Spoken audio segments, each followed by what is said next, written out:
Well, hello everyone. Hi, Alan here, and we're doing a little review of Under the Volcano by Malcolm Lowry. I just finished this book. Yeah, welcome to Mexico, by the way. Welcome to Mexico. This book takes place in the day 1938, the Day of the Dead, which is like around Cinco de Mayo, right? And 1938. Is this a big hard book? Yes, indeed. Is it a classic? Yes, indeed. I enjoyed this book, and it's been on my shelf for years, or in a box. So I'm glad I got around to reading it. It's number 5 in my Read What You Own challenge. I'm doing 25 books, so I'm off to a good start. Um, just finished this, so I wanted to. My reviews are kind of different. I don't tell you the plot synopsis of it or anything. I'll just point out some. It's my own book, so I marked it up and bookmarked it. So if hope that doesn't offend you, it's my book, and I'm not going to be able to sell it for anything. Page 36. Shall I tell you, Yvonne? Okay, now I will tell you a bit of the plot. It's in Mexico, and that the guy's a heavy drinker. They call him. He's a former British consul, so they call him Consul for a nickname. And he's a drunk, and his wife left him, and she's come back. You might remember the movie of this with Albert Finney and Jacqueline Bisset, and I didn't even look that up. It's off my memory. It's a movie from the '80s, I believe. Pretty good movie, but Yvonne's his wife. Okay, shall I tell you, Yvonne, of the terrible journey there through the desert over the narrow gauge railway on the rack of a third class carriage bench, a child rose, a child whose life its mother and I saved by rubbing its belly with tequila out of my bottle. Oh, of how, when I went to my room in the hotel where we were once so happy, the noise of slaughtering below in the kitchen drove me out in the glare of the street later. Okay, like they slaughtered chickens, and he's all morose and guilty and upset about his wife and their marriage and the relationship, and he's basically like impotent.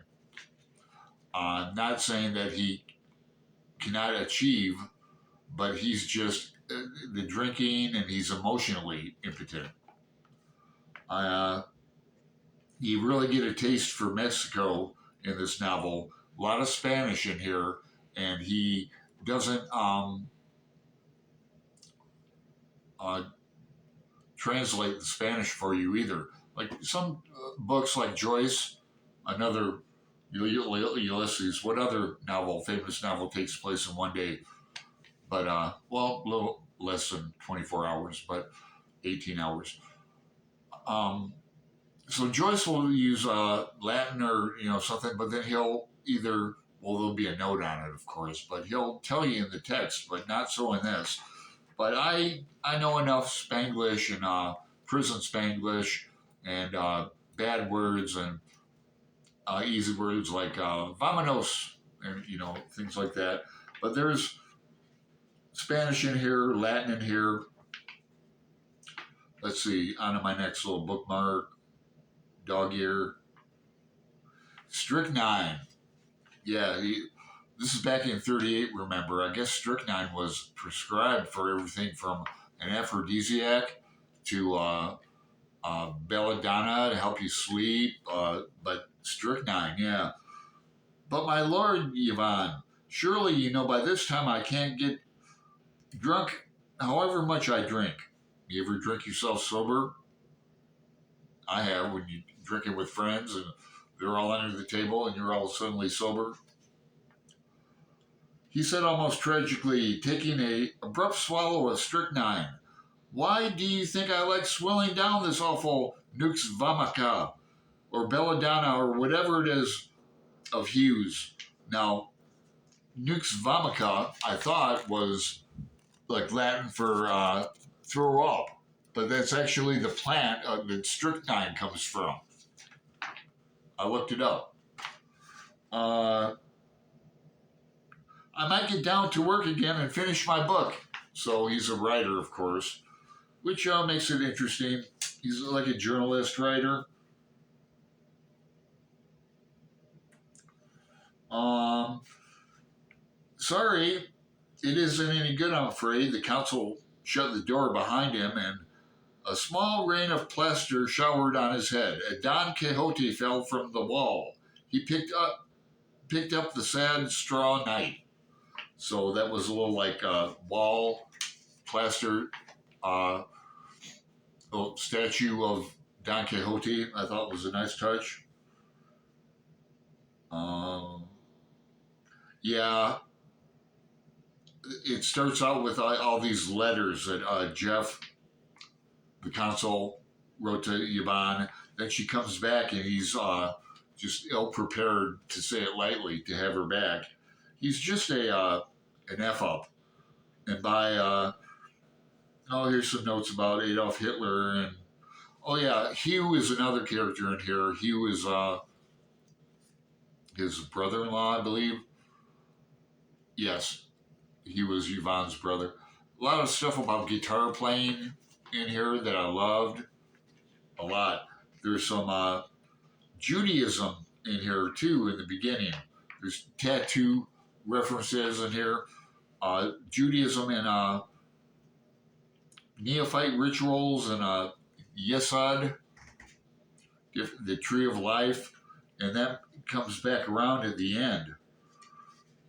Yeah, Vamonos, a lot of Spanish in here. Latin, I didn't even look this up. I was going to. But, you know, I don't know Spanish. I don't know Latin. You don't need to read this. It's very, yeah, I'm skipping over a lot of this. Marijuana is mentioned in it towards the end.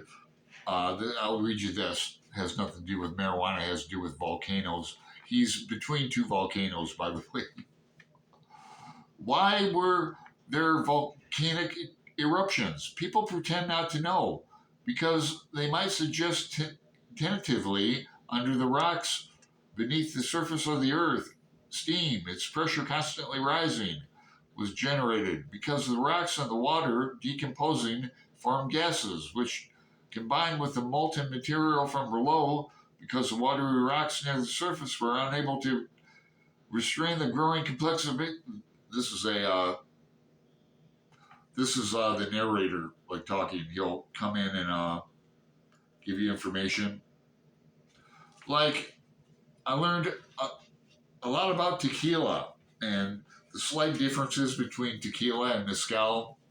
I mean, all tequila is from mezcal, but the consul seems to think he'll be okay if he just drinks beer and tequila and lays off the mezcal. Thinks beer is healthy for you, things like that. By the end of the book, I was quite done with drinking scenes and alcoholics and their manipulations, and it ends rather abruptly and violently, kind of humorously, perhaps, but 4 stars. You know, it's not Ulysses 5 stars or anything, but I give it 4. Glad I read it. If you've read this, make a comment below and I'll reply to you. I'd like to hear your thoughts upon Under the Volcano by Malcolm Lowry. So thank you. Talk to you later. Adios.